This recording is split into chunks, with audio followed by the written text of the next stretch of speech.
Personnellement, j'ai jamais rien vécu de violent en fait. C'était toujours un peu sous-jacent.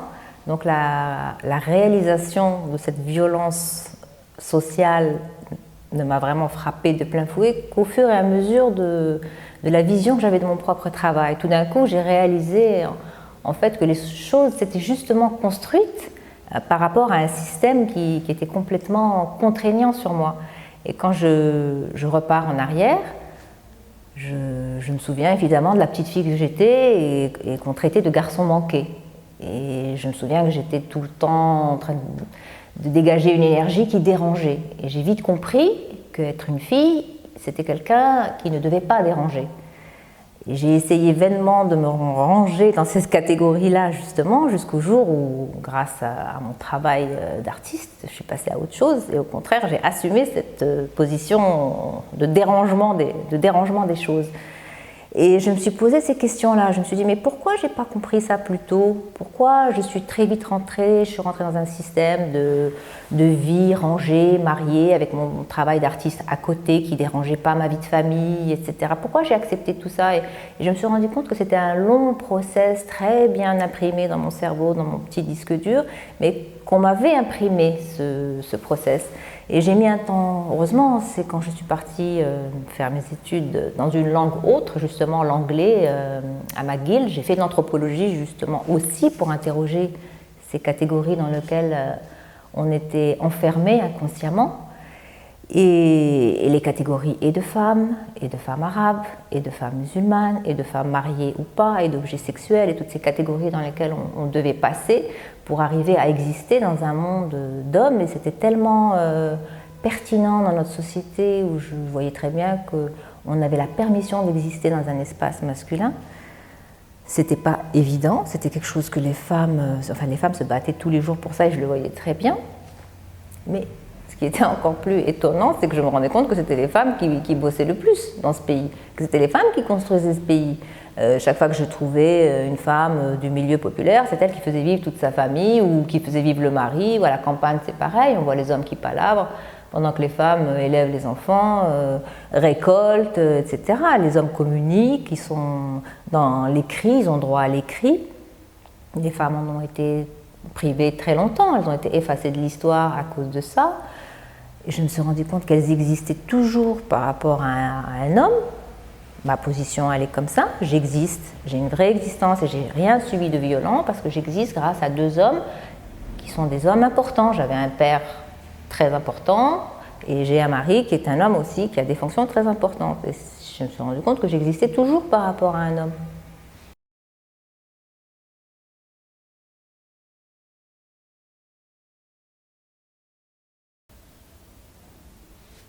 Cette question m'intéresse beaucoup parce que je me la pose tous les jours en fait.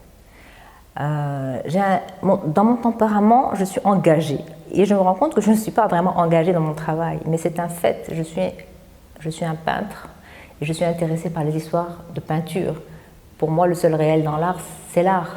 Et tout d'un coup, il y a eu cette révolution qui est arrivée avec tous ces artistes activistes, tous ces artistes engagés, qui a donné une ouverture incroyable, qui a changé ce regard eurocentré sur les expressions artistiques autres d'Afrique, du Maroc, de la Chine, de l'Inde. Enfin, on n'était plus dans l'ethnographie, tout d'un coup on regardait.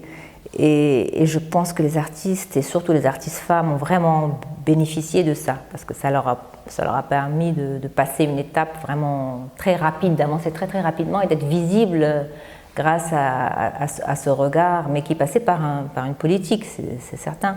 Et moi, je n'étais pas dans cette optique-là. Je n'étais pas dans ce domaine, on va dire. Mais le fait même d'être un artiste, d'être une femme, de vouloir cette visibilité-là, c'était un engagement pour moi. Et être un artiste, c'est un engagement, on n'a pas de plan B. On n'a pas de plan B. Et dans mon travail, on retrouve évidemment, il y a des choses qui surnagent, il y a ma révolte de femme qui va nourrir ce travail-là, mais je ne fais pas non plus, je ne vais pas mentir, je ne vais pas faire semblant que mon travail est là pour une cause. Ce serait faux. Mes idées, je les défends dans ma vie, dans ma façon de m'engager auprès d'associations ou auprès de personnes qui ont besoin d'aide, ou bien j'exprime que le féminisme, je m'engage pour le féminisme ouvertement. Mais dans mon travail, c'est plus subtil. Dans la peinture, il y a vraiment les éléments du domestique qui expriment cet étouffement, cet univers d'une femme qui finalement reste très isolée dans son devoir, dans son asservissement domestique, on va dire. J'utilise énormément de signes, j'ai un alphabet qui est très simple, un lit, une chaise, une table, comme si l'univers d'une femme se limitait à ces éléments-là. Ensuite, des corsets qui sont comme des cages, des éléments d'enfermement. J'ai l'œuvre qui a été l'exemple le plus frappant dans mon travail, de mon engagement, c'est un coussin brodé, très enrichi, sur lequel est posé un piège à loup. Donc là, effectivement, j'ai participé à des expositions sous un label féministe grâce à cette œuvre-là. Mais je sais très bien que cette œuvre-là parle d'autre chose aussi, de la peur du féminin, du vagin Adam, donc de la sexualité, de la psychanalyse. Elle va parler aussi, en termes esthétiques, en termes plastiques, elle fonctionne aussi. Je veux dire, je ne me range pas dans une seule catégorie. Pour moi, c'est un petit peu difficile. Je danse un petit peu entre les deux. Mais comment dire, ça me tient à cœur quand même de me mettre en avant en tant qu'artiste engagée et de sortir de mon atelier chaque fois que je le peux, même si je revendique ce statut aussi de peintre.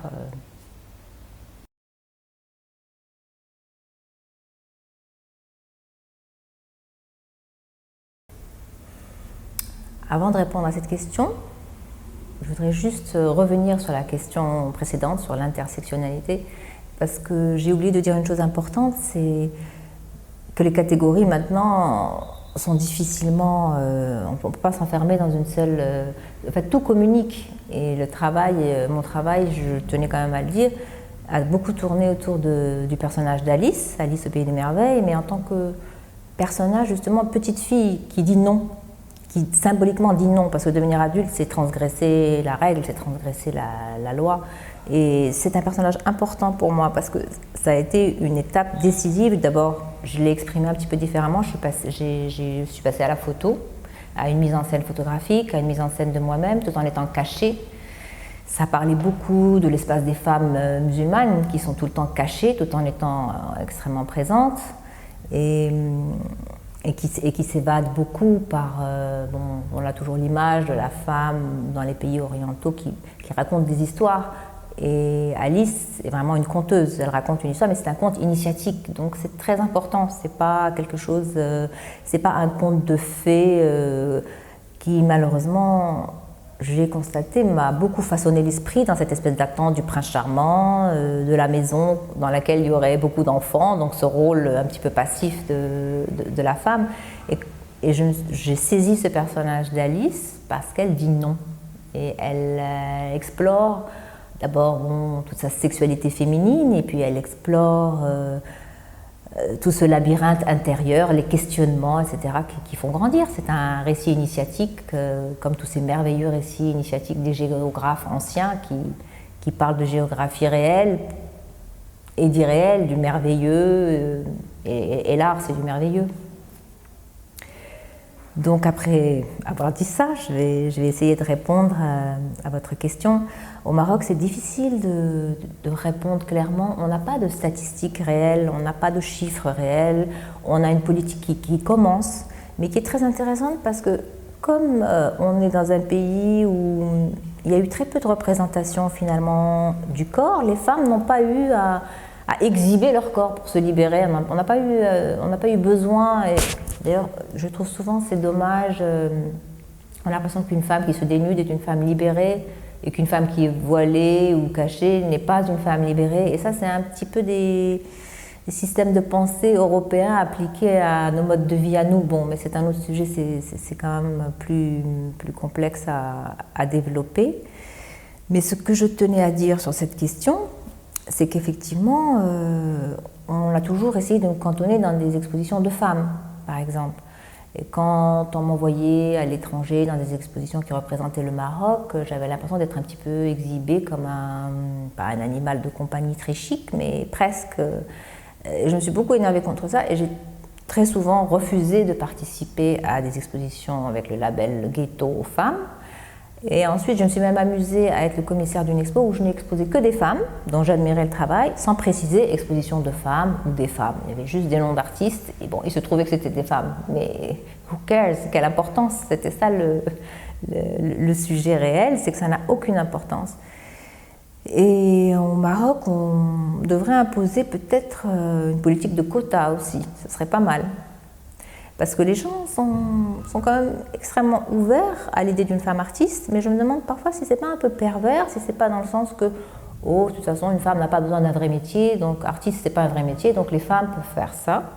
Ou alors, encore pire, souvent les femmes ont eu des poches de liberté ici, mais qui étaient des poches de liberté liées à leur pouvoir, à certains pouvoirs de sorcellerie et de voyance qui faisaient peur aux hommes, mais elles se sont appropriées ce pouvoir-là.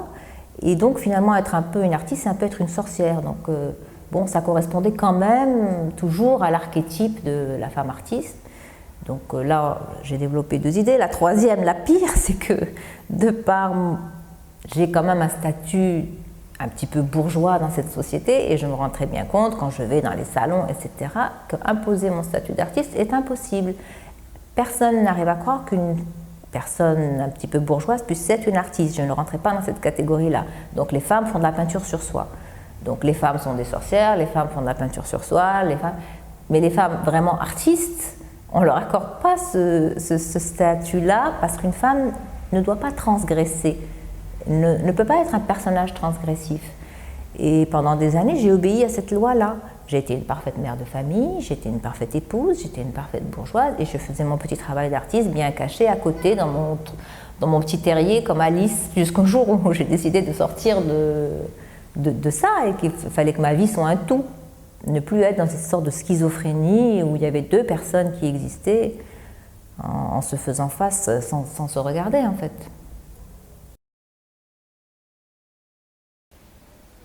Ah, je suis profondément féministe. J'adore les hommes et j'adore les femmes. Et c'est justement pour ça, d'abord, je n'aime pas dire les hommes, les femmes, je dirais des hommes et des femmes.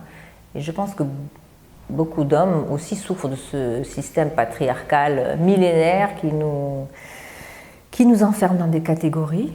Et je suis profondément féministe parce que je suis de toute façon, de tout mon être, engagée dans tout ce qui peut être injuste envers un être, quel qu'il soit. Là, je vais parler du féminisme, mais je m'engage pour le féminisme parce que je suis une femme, je sais de quoi je parle. Mais je sais aussi qu'être féministe, c'est être engagée auprès de toutes les causes qui nuisent à l'être, quel qu'il soit, et à son développement. Mais bien entendu, le féminisme me révolte davantage parce qu'il est souvent mal entendu, mal reconnu. On peut discuter avec des personnes extrêmement intelligentes qui voient les mêmes choses que moi tous les jours, mais qui ne les voient pas. Et on se rend compte qu'effectivement, on est extrêmement... on a un système de pensée qui est imposé et qui nous rend aveugles, qui nous rend insensibles à certaines choses, parce que ce sont des données culturelles. L'anthropologie m'a beaucoup aidée à déconstruire tous ces systèmes de pensée. Et je ne pense pas, en fait, que le Maroc soit plus misogyne qu'ailleurs. Absolument pas, le Maroc ou n'importe quel autre pays arabe. Parce qu'il y a toute une histoire aussi de femmes extraordinaires. Ibn Arabi, qui est un grand maître spirituel et qui est une personnalité que j'admire énormément, a respecté et voyagé avec des femmes qu'il considérait comme des égales, des maîtres spirituels, femmes à l'époque. Je veux dire, si on cherche dans l'histoire, il y a eu des femmes d'une personnalité extraordinaire, comme partout ailleurs. Mais bon, le patriarcat dure depuis des millénaires, ici comme ailleurs, et je pense qu'il faut absolument réveiller les consciences sur ces sujets, c'est urgent, oui.